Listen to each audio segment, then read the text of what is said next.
sentinelle, que dis-tu de la nuit? La nuit est longue, mais le jour vient, répond la sentinelle. Excellences, mesdames, messieurs, le grand jour tant souhaité est enfin arrivé. Notre pays, le Togo, qui depuis 1884 a été successivement protectorat allemand, condominium franco-britannique, territoire sous tutelle de la France, retrouve en ce jour du 27 avril 1960 sa liberté d'antan. De ce moment et à jamais, affranchi de toute suggestion, de toute entrave, maître de ton destin, Togo, mon pays, te voilà libre enfin.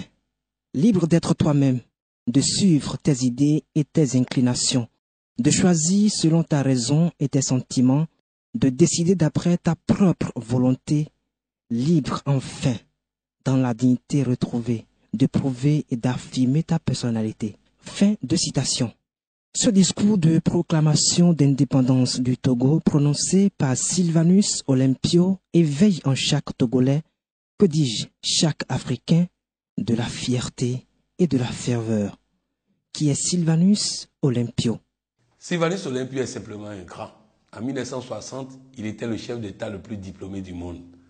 Ce monsieur, lorsqu'on devait organiser les élections législatives, la France, qui ne sait que détruire, tuer, massacrer ou torturer, a envoyé Sylvanus Olympio en prison sous le prétexte qu'il faisait trafic de devises. Sylvanus Olympio reste en prison. De la prison, Sylvanus Olympio organise son parti et gagne les élections législatives au Labin. Ses députés votent une loi d'amnistie. Il sort de prison et l'intronise comme Premier ministre du Togo. La France ayant compris qu'ils ont affaire à un garçon, propose en même temps l'indépendance au Togo. Sylvanus Olympio refuse et dit qu'il ne prendra pas d'indépendance tant que le Togo doit 1 franc à la France.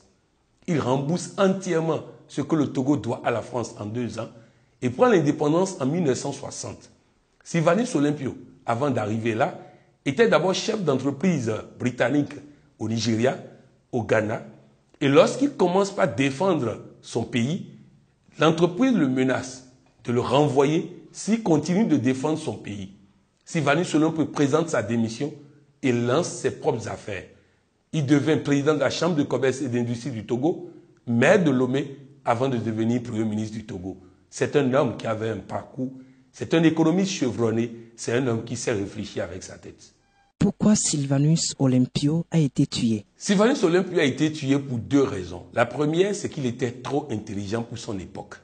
Il a compris très tôt qu'on ne peut rien gagner avec la France. Il a donc décidé de rompre la coopération avec la France et de se mettre en relation immédiatement avec les Allemands. Retenez ceci, il n'y a de chef d'État tué que dans les pays francophones d'Afrique. Dans aucun pays anglophone d'Afrique, un chef d'État n'a été tué. La France ne sait que tuer. Ils l'ont fait. Et donc, il avait la malchance d'hériter d'un pays où le colonisateur ne sait pas comment on fait de la stratégie, ne fait que tuer. Voilà pourquoi Sylvanus Olympio est mort en 1963, parce que simplement, il a compris très tôt qu'avec les Allemands, il pouvait gagner une relation de développement pour son pays qu'avec la France qui ne veut que piller. Pourquoi la parole de nos dirigeants à l'occasion de la célébration de nos indépendances souffre autant d'ignorance? Déjà, il faut dire qu'ils ne connaissent pas l'histoire pour la plupart, parce que vous voyez dans leur discours, on ne sent pas l'histoire. Ensuite, on n'entend pas les mots qui réveillent l'Africain. On n'entend pas fierté, on n'entend pas liberté, on n'entend pas indépendance, on n'entend pas programme.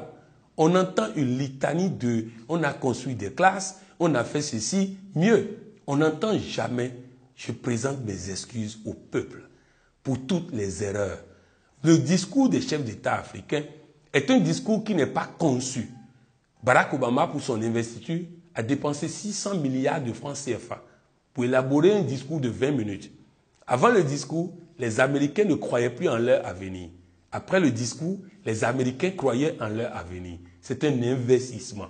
Un discours de chef d'État ne peut pas être écrit sans qu'on ne lise les discours des chefs d'État qui l'ont précédé. Un discours de chef d'État ne peut pas être écrit sans qu'on ne lise l'histoire du panafricanisme. Comment on en est arrivé aux indépendances? Lorsque Marcus Garvey de sa tombe, lorsque Kwame Nkrumah de sa tombe écoute les discours des chefs d'État, ils sont déçus. Déçus de voir qu'on ne parle plus de liberté, qu'on ne parle plus de fierté, qu'on ne parle plus de patriotisme, qu'on ne parle plus de nationalisme, qu'on ne parle plus de développement de l'Afrique, qu'on ne parle plus de toutes ces valeurs qui nous ont conduits à l'indépendance. Mais qu'on ne parle que de « on a fait ci, on est sur la bonne voie, on est en train de gagner, on est en train de réussir ». Non, ce n'est pas ça que les pères fondateurs ont voulu. Ce que les pères fondateurs ont voulu, c'est une Afrique qui sait se retourner vers son histoire, vers son passé, qui sait puiser dans son histoire les valeurs, le chemin. Lorsque Barack Obama faisait son discours d'investiture, il disait ceci à son peuple. Je ne sais pas quand est-ce qu'on va s'en sortir. Je ne sais pas comment on va s'en sortir. Mais je sais une chose, on va s'en sortir. Parce que la solution pour s'en sortir se trouve dans notre histoire, dans le chemin tracé par nos pères fondateurs qui ont tracé le chemin. L'Afrique doit se réconcilier avec son passé pour se développer. Et les chefs d'État sont obligés de commencer par écrire des discours qui parlent de l'Afrique et non qui parlent d'eux. Que faire? Ce qu'il faut faire, c'est déjà commencer par faire de la communication, du plaidoyer, du lobbying pour aider nos dirigeants. Et non seulement nos dirigeants, mais les dirigeants à venir, les dirigeants de demain. Il faut reprendre le combat du panafricanisme. Nous avons la malchance aujourd'hui d'avoir une Afrique qui a très peu de chefs d'État panafricanistes. C'est vrai que le Ghana vient d'hériter d'un panafricaniste convaincu qui vient de prendre une litanie de décisions. Première décision, renvoi du Fonds monétaire international. Deuxième décision, refus de toute aide au développement. Et tout ça a contribué à ce que le Ghana soit plus crédible auprès des financiers dans le monde. Bref, je crois qu'il faut le retour des pères fondateurs ou l'émancipation des chefs d'État africains du joug colonial afin de prendre leur liberté pour incarner ce que les pères fondateurs ont voulu. Je vais vous dire ceci. Vous savez, dans la langue du Bénin, lorsque quelqu'un devient roi, on dit « Edboua Holou ». Ça veut dire « il a mangé le roi ». Il a mangé ses prédécesseurs et il les incarne désormais. Il faut que le chef d'État puisse manger leurs prédécesseurs pour les incarner désormais.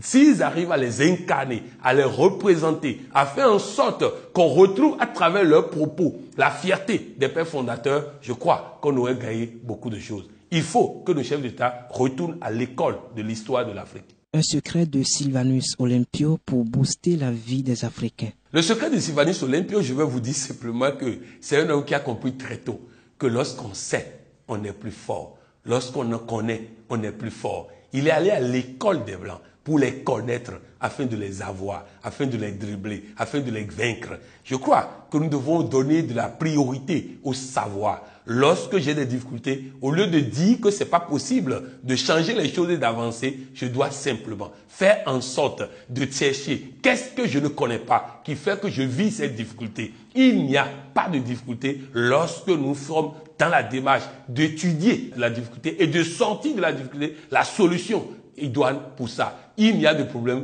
que parce qu'il y a une question qui n'a pas encore trouvé de réponse. C'est ce que Sylvanus Olympio a compris et c'est ce qu'il a fait tout le temps. Il a toujours appris et il a légué ça à ses enfants qui sont de grands diplômés et qui ont réussi dans leur vie. C'était coach Patrick Amampoyon, docteur en coaching et président de l'autorité de régulation du coaching africain.